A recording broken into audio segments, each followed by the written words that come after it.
welcome everybody to the Unagi Sayaka Watch, where we keep updates on Unagi Sayaka since she left Stardom to go freelancing back in October of 2022, and right now it's almost a year since that happened.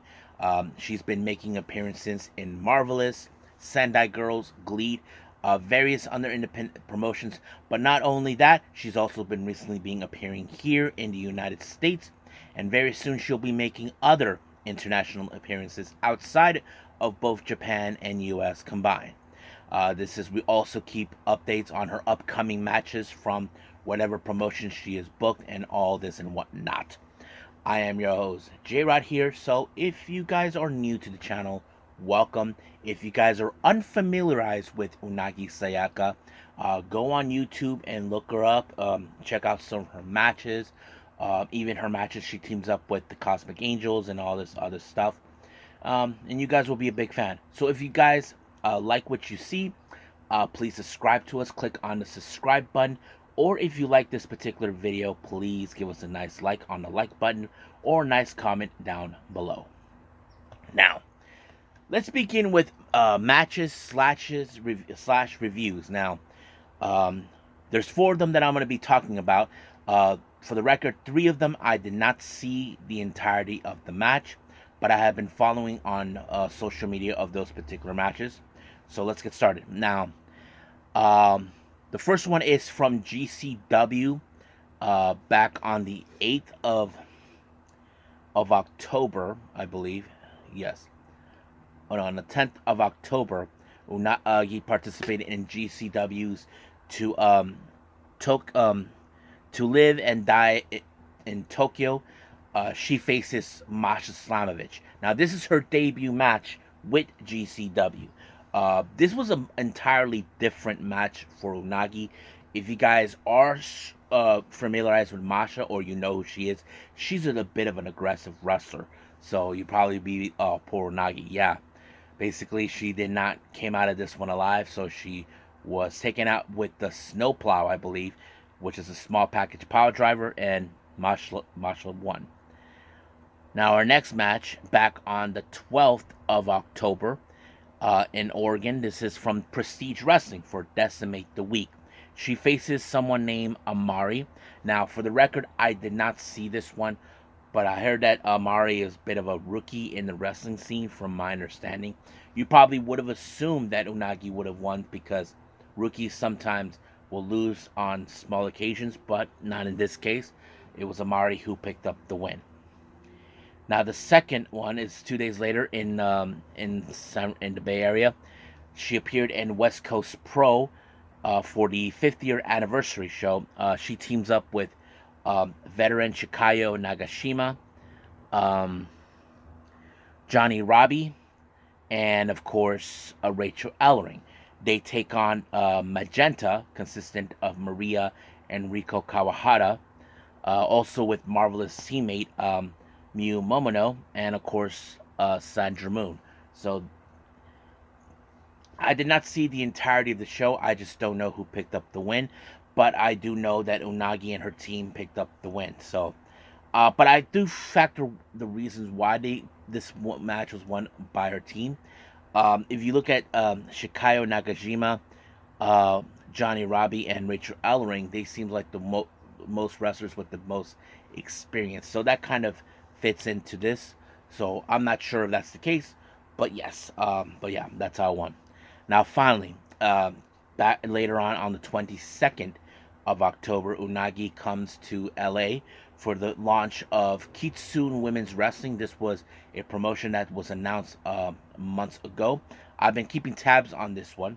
However, Unagi had the biggest prize of them all. She was, in fact, in the main event of the show, where she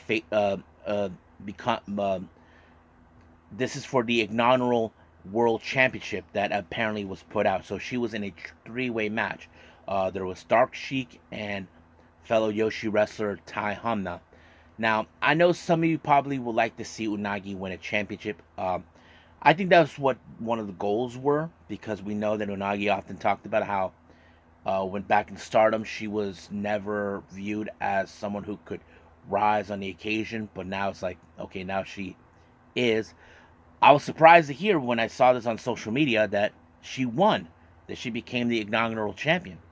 I did not expect that one thing, but it was kind of surprising. But she well deserved it.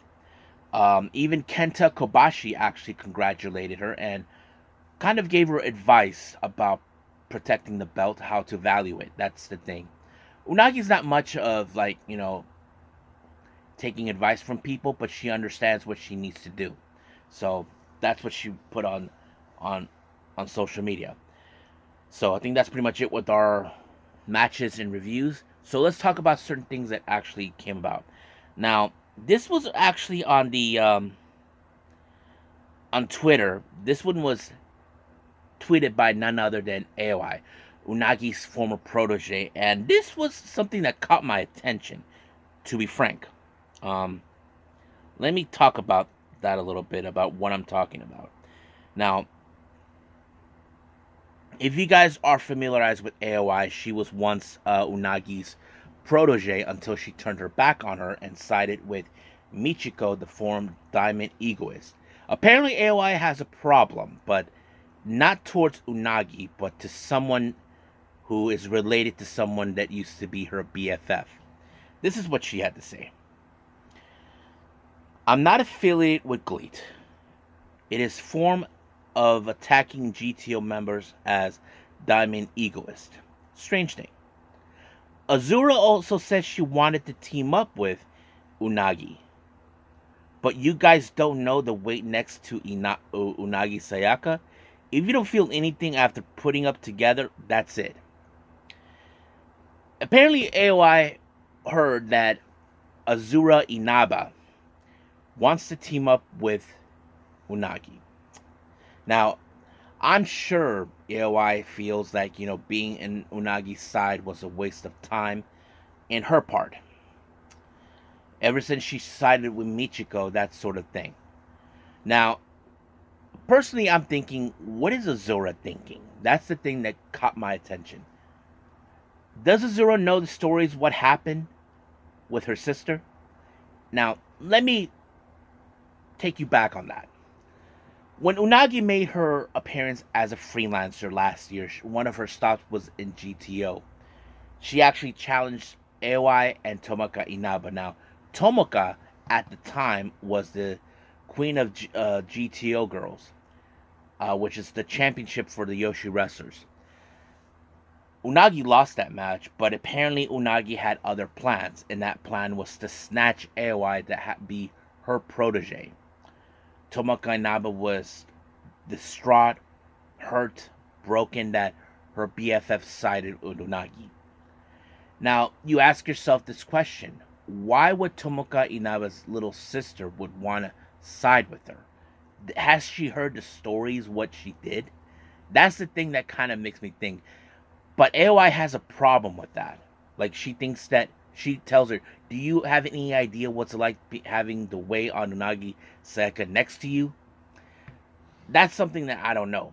I haven't heard anything from this or from Unagi Sayaka, but we'll see what happens. But Unagi did say, tweeted us back, are you okay with being on that side? So basically, she still has questions towards AOI siding with Michiko.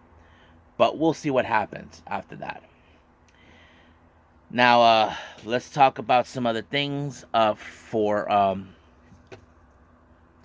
her upcoming matches. But however, this was not a match that was announced, but this was announced that she'll be making an appearance at a promotion, but not here in the States or in Japan.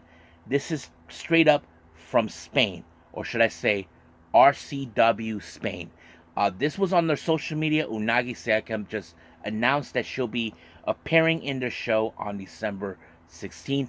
This is something huge. Wrestling may not be big in Spain like you think, but it is being recognized. Don't forget, WWE does have a Spanish wrestler in their side, and that is Axiom, or as we know him, A-Kid. So basically, that's a good thing to hear. I have seen other Spanish wrestlers there. But yeah, don't forget, RCW Spain does have a show coming up. Already they had the World Cup, that sort of thing. But So excited over that. Finally, this is the last thing I want to put last. Unagi actually posted this on her social media. Uh, as you know, she has pets in her house. She does have a pug, a couple of cats, and two eared foxes, I think. Sadly, one of her foxes, she calls Kichan, passed away. I mean, it's sad. I mean, I have two cats. I mean, you guys seen them, me carrying them. Originally, there was Selena, the tuxedo cat, and then there is Max. But it's sad to lose a pet, that you treat like a child all the time. But yeah, I'm I'm really sad for Nagi that she lost a pet. Um, but hopefully she can recover from it. But all she can do is move forward. I know it's going to be sad that she's not going to see this fox ever again. But all I can do is pay my condolences to her and pray for her. So I think that's pretty much it. So I hope everybody enjoys this video, me talking about Unagi, more on her updates in her wrestling world and all this other stuff. But until then, I will see you guys on the next episode. So I must bid all of you adieu. So goodbye, and have a nice day. Bang.